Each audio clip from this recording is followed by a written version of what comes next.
Namaste, friends. It's Darcy from Yoga Bliss, and I am in between yoga classes, and I wanted to shoot my final little video that pairs along with my recent article in At Home magazine, the fall and winter issue.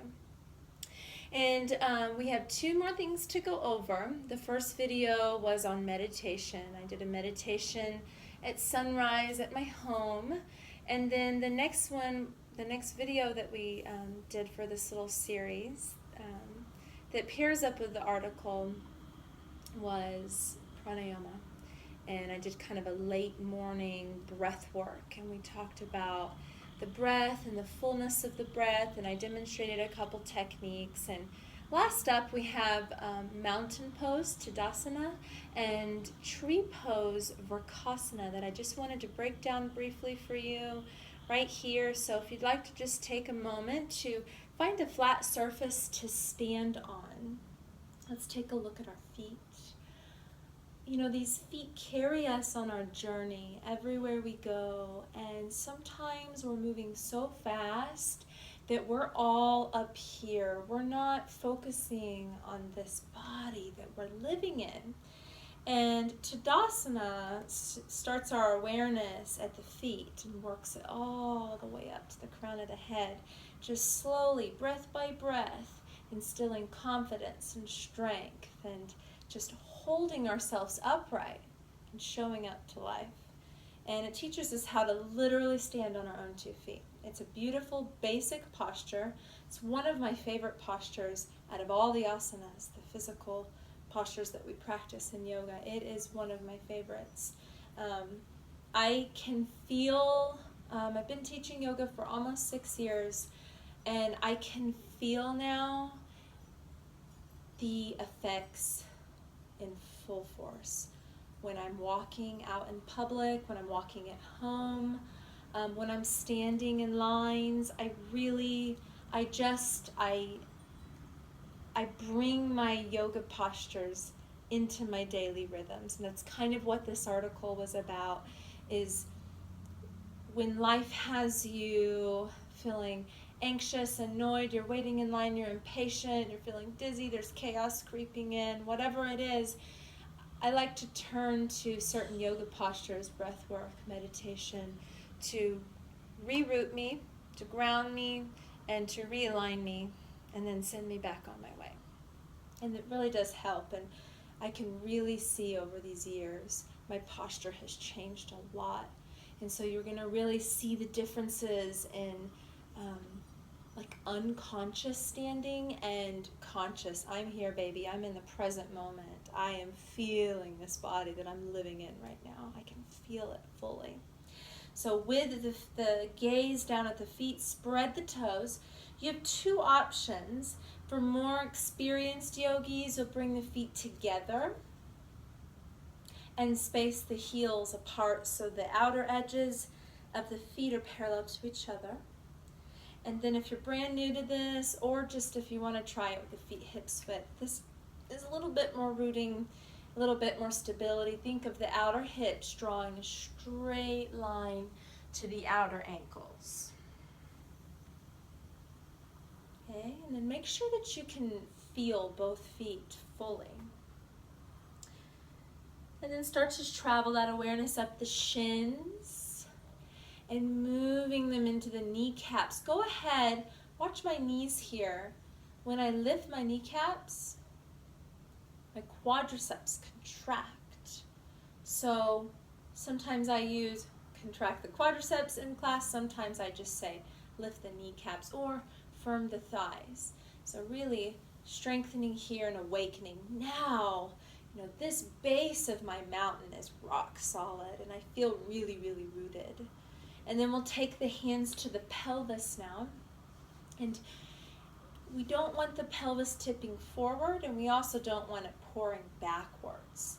So we're really looking for a neutral pelvis. And think of all your tummy muscles and think of all of your back muscles as a corset. It is. We're a muscle corset here. Just beautiful, gorgeous corset wrapped around and holding this structure, this foundation.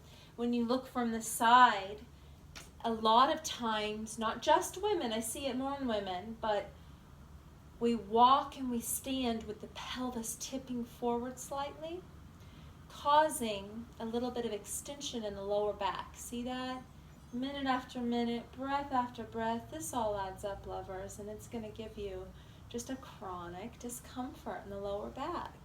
So think about your pelvis as a bowl of water, and you want to keep all that water in. It's sacred, it's precious, you need it. We don't want it pouring out the back, we don't want it pouring out the front. So really keep that tailbone drawing down, straight line down to the heels.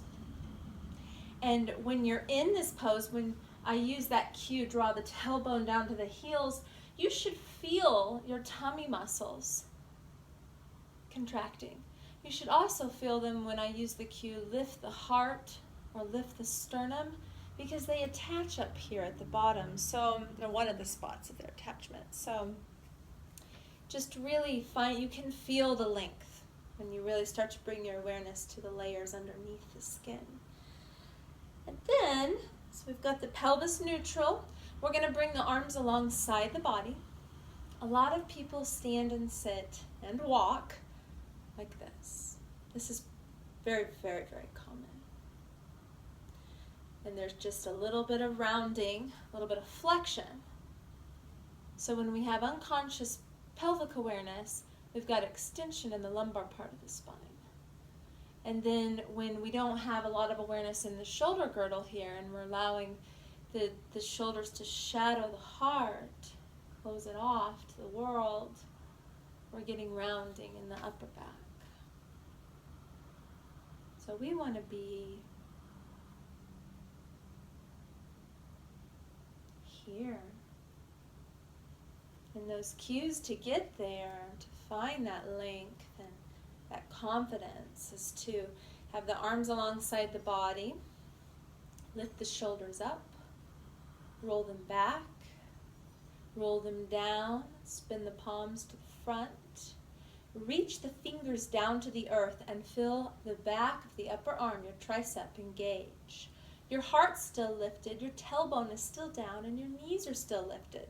So you should still feel quadriceps, abdominal muscles, back muscles, triceps engaged. And in this posture with you, you should still feel your feet rooting deeply. The heart's lifted, the fingers are reaching. And finally, let's reach the crown of the head up as if a little string is just pulling you a ½ an inch taller. And this, my friends, is Tadasana. And on top of all of that, see if you can take 10 breaths in and 10 breaths out.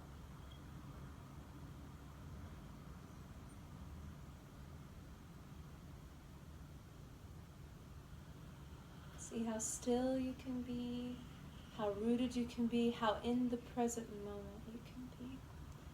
That's one of the postures I mentioned to do when you find yourself at the post office this season, or in a grocery store, anywhere you're in a line and you feel impatience creeping in. Come to your mountain, take some deep breaths, reroute, realign, and then get on with your day. So we're going to move on to the final pose, Vrksasana. This is tree pose, and we have a few options for the feet. We have 4 options. We can have, first of all, before we go over the foot options, we want to know, going into this, that this is a hip opener on one side. And so we're going to want the knee and the hip to externally rotate. So rather than bringing it forward, we're really looking for this hip to open. So you have a few options for the base here. You can take the heel and place it right above. I've got left foot anchored. You can take the right heel and place it right above the ankle joint and leave the ball of the foot rooted, toes spread. This feels safe, but you're still balancing. You can have a wall behind you. You can be indoors, outdoors. It could be a tree. You could be to the side with your arm on the wall or the tree. So this is option 1. Maybe you slide the sole all the way to the ankle. You're still down, but it's a little bit more challenging here. This standing leg, my left leg, I want to lift the kneecap up and engage this quad. This is my trunk leg of the tree, and I need it to be really rooted, really strong. I feel like I have a firm foundation, solid. Maybe I want to go up to the calf here. As I'm traveling up and exploring different depths and different variations, I need to make sure that I'm not losing the integrity of the pose, and as I'm coming up, the knee's coming in. I want to still make sure I can keep that hip open. So we've got the calf. We never want to put the standing foot on the knee. This is pushing our leg out this way. It's actually going to help you lose balance. Maybe you grab the ankle and bring it up to the inner thigh. You really want to continually check in to make sure that standing leg knee is lifted and that your hips are even. We don't want to let the hips sink and go diagonal. We want to keep them squared. Keep these hip stabilizing muscles awake, the pelvic floor muscles awake, the sternum lifted, the shoulders away from the ears. There's just so much that goes into each asana, each posture. Hands to the heart, out to the side, to the wall, reaching up, softening the shoulders. The options for your arms are unlimited. You can do anything you want. Depending on the day, you can mix and match poses, Garudhanasana or eagle arms, Gomukhasana, cow face arms, bow and arrow arms. There's just so much you can do. So you can be a dancing Oklahoma windy tree. Okay, in the kids yoga we hop. We're hopping trees. After you do one side, it's very important to give that standing leg a little love, little ankle rolls, little stretches. And then you want to always do the other side. For time's sake, we're just doing that one side, but always balance it out. But that's tree pose. And in the article, I recommended doing that just whenever you feel chaos creeping back in. We're always in a flow in life, and we never stay in one spot for long. So when you're feeling really, really uprooted, take a moment to go outside, preferably, and get into the sun, gaze at a tree, take 10 breaths in, 10 breaths out, and breathe in those qualities of the tree. It's flexible to change. It's firmly rooted in life. And just breathe in the present moment. And I promise you that 10 breaths in that pose will really, really awaken you and bring you back to your bliss. Hope you enjoyed the 3 videos, and I do hope that you still continue on this journey with us. I'm going to start posting more videos of our classes. I've had a lot of requests recently for people that can't really make our times live, our live gatherings here at Bliss. They would like some classes that they can pull up on YouTube. So stay tuned, all that's coming. Beginner classes, yin classes, advanced, kids, family. It's all going to be up on the YouTube channel. And as always, your first class here at the studio is always on me. And I just wish all of you a beautiful holiday season. And I just wish that you would join this journey with me. And together we can cultivate the attitude of gratitude in our community this season. The light in me bows to the light in you. Namaste, friends.